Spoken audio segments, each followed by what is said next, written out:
جہنم کے منہ میں 70,000 لگامیں ہوتی ہیں اور ہر ایک لگام پر 70,000 فرشتے ہوں گے جو جہنم کو کھینچ کر کے لائیں گے۔ جب جہنم کے شرارے اوپر بلند ہوں گے تو لوگوں کے سینے اللہ کے خوف سے اللہ رب العزت کے خوف سے بے چین ہو جائیں گے، لوگوں کے سینے سے ہوف اٹھے گی۔ جب دوسری مرتبہ شرارے بلند ہوں گے جہنم کے تو لوگوں کے دل ان کے حلق میں آ کر اٹک جائیں گے۔ اگر حلق میں لقمہ اٹک جائے تو کیا کیفیت ہوتی ہے؟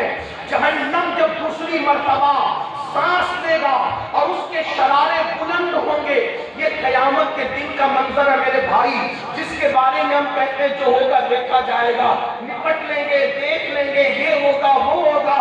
یاد رکھیں یہ حدیث ہے، کعب احبار کہتے ہیں جب دوسری بار شرارے جہنم کے بلند ہوں گے تو لوگوں کے دل حلق میں اٹک جائیں گے۔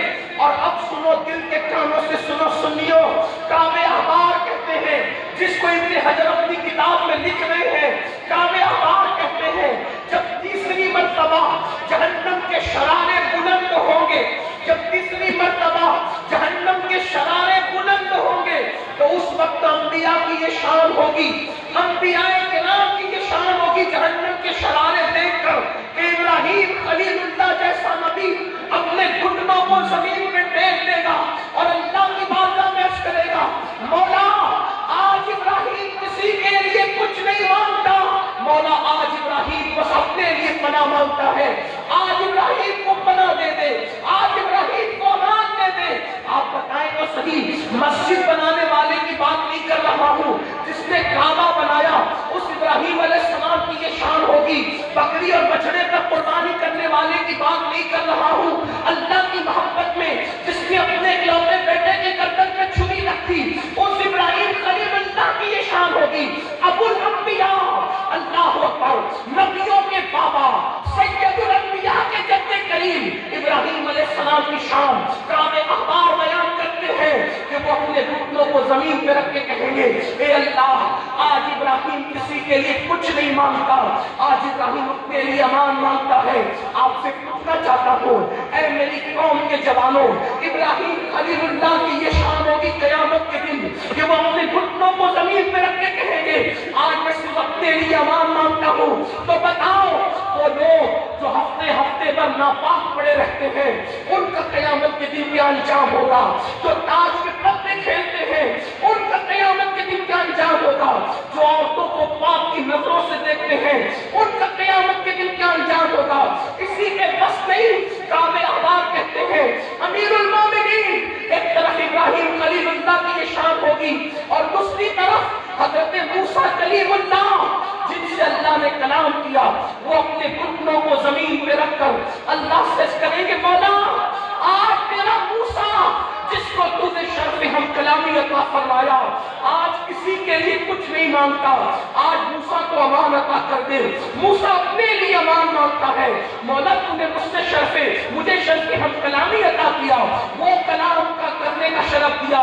من جانب الطور الایمن وقربناہ نجیہ، موسیٰ طور کے دائیں طرف آؤ تاکہ تم سے راز کی باتیں کی جا سکے، تم سے پیار کی باتیں کی جا سکے، تم سے سرگوشی کی جا سکے۔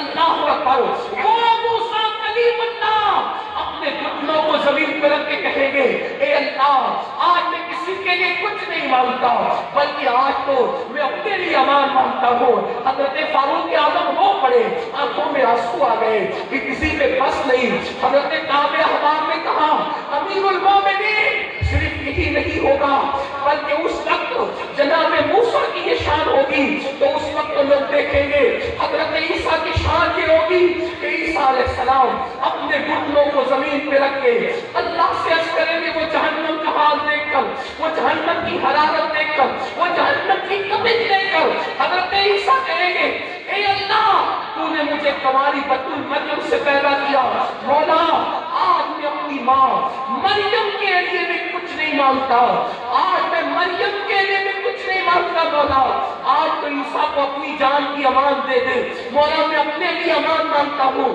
مسلمانوں بتاؤ اس دن کے لیے کیا تیاری کی؟ یہی نا کہ فجر کی نماز میں سوتے پڑے ہو، ظہر اور عصر میں کاروبار میں مصروف ہو، مغرب اور عشاء میں بچوں میں مصروف ہو، بتاؤ کیا تیاری کی؟ حضور سید المعصومین ہے، دن میں 100 مرتبہ استغفار کرتے ہیں، ہم گناہوں میں پڑے ہوئے ہیں، یا کبھی ہمیں بھی استغفار کی توفیق ہے؟ ہم بھی کبھی توبہ کرتے ہیں؟ سن لو، حضرت کعب احبار نے سیدنا فاروق اعظم سے کہا، امیر المومنین جب جہنم لایا جائے گا بیل کے ناک کے ایک سوراخ کی اتنا، بیل کے ناک کے ایک سوراخ کی اتنا مشرق کی طرف سے جہنم کو کھولا جائے گا، تو جتنے لوگ مغرب میں کھڑے ہوں گے ان سب کے بھیجے کھول کھول کر ان کے پیروں پہ گریں گے۔ یہ قیامت کے دن کا حال ہے۔ اور پھر کعب احبار کا تاریخی جملہ، اس پر اپنی گفتگو مکمل کرتا ہوں۔ فاروق اعظم سے کعب احبار کہتے ہیں، امیر المومنین اگر آپ قیامت کے دن 70 انبیاء کے برابر بھی عمل لے کر جائیں گے تو آپ اپنے عمل کو حقیر سمجھیں گے، جبکہ غیر نبی کسی نبی کے برابر عمل نہیں کر سکتا۔ یہ انتہائی مبالغہ آپ نے بتایا کہ وہاں عمل کی حیثیت کیا ہوگی۔ کیا فرمایا؟ کہتے ہیں امیر المومنین اگر آپ 70 نبیوں کے برابر بھی عمل لے کر جائیں تو آپ اپنے عمل کو حقیر سمجھیں گے۔ جب 70 نبیوں کے برابر بھی بفرض محال وہاں عمل کو آدمی حقیر سمجھے تو جن کے پاس کوئی عمل ہی نہیں ہے، کوئی عمل نہیں،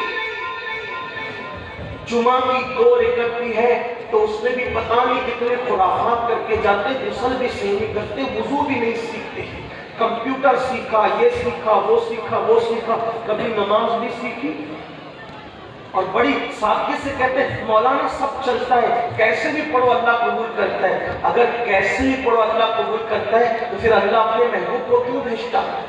محبوب نے یہ کہا کیسے بھی پڑھو قبول ہوگی، محبوب نے تو یہ فرمایا صلو کما رأیتمونی اصلی، کیسے بھی نہیں چلے گی، جیسے مجھے پڑھتا دیکھتے ہو ویسے پڑھو، اس کے لیے علم حاصل کرو، دین کی طرف آؤ، آخرت کی تیاری کرو۔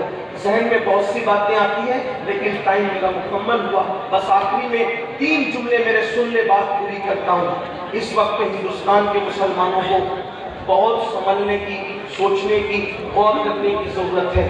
حالات نازک سے نازک تر ہو رہے، برادری کے نام پہ جھگڑا کرنے کا موقع نہیں، خطے قبیلے کے نام پہ جھگڑا کرنے کا موقع نہیں، فرقہ واریت کی بات کرنے کا موقع نہیں۔ اس وقت تو لوگوں کو چاہیے کہ سواد اعظم صحابہ اور اہل بیت کے عقیدے پہ پوری دنیا کے مسلمان متحد ہونے کی کوشش کریں، لیکن 3 باتوں پر مسلمان محنت کریں، سب چیزوں سے توجہ ہٹا کر 3 باتوں پہ محنت کرو۔ پورے ہندوستان میں ہر جلسے میں آخری میں 3 باتیں کہہ رہا ہوں، اللہ کرے کسی کے دل میں اتر جائے۔ مسلمانوں بالخصوص نوجوانوں، آپ کو 3 باتوں پہ محنت کرنا ہے۔ نمبر 1، دیندار بنو۔ سب سے پہلی بات دیندار بنو۔ دیندار کون سے دیندار؟ صرف ٹوپی داڑھی والے دیندار نہیں، وہ دیندار بنو جیسے رسول اللہ بنانے آئے تھے، وہ دیندار بنو جیسے صحابہ کرام نے بنایا تھا، وہ دیندار بنو جیسے اولیاء اللہ نے بنایا۔ وہ کیسے دیندار تھے؟ جو اپنے لیے پسند کرو وہی اپنے بھائی کے لیے پسند کرو۔ تمہارا بھائی پڑوس میں بھوکا سوئے، تم پیٹ بھر کے نہیں سو سکتے، یہ دینداری کی اہم پہچان۔ دوسروں کا برا نہ چاہو، سب کا بھلا چاہو۔ وہ دیندار کیسے بننا علماء سے پوچھو، لیکن اتنا کہتا ہوں، نمبر 1 دیندار بنو، نمبر 2 مالدار بنو۔ مالدار بننا ہے، پہلے دیندار بنو پھر مالدار بنو۔ آپ کچھ لوگ آنے آپ کو سبق پڑھا دیا، نہیں مولانا ہمارے نبی تو بڑے غریب تھے، بڑے مفلس تھے اور وہ پیٹ پہ پتھر باندھتے تھے، یہ سب جھوٹ ہے۔ ہمارے نبی کوئی غریب نہیں تھے، کوئی مفلس نہیں تھے، بلکہ ہمارا عقیدہ یہ ہے ہمارے نبی جتنے مالدار تھے ان سے پہلے اتنا بڑا مالدار دنیا میں کبھی نہیں آیا، اور نہ قیامت تک ان کے بعد اتنا بڑا مالدار کوئی آ سکتا ہے۔ آپ کہیں گے یہ خالص عقیدتیں نہیں حقیقتیں ہیں. اس لیے اتنے وہ مالدار کیوں اتنے تھے پتہ ہے کہ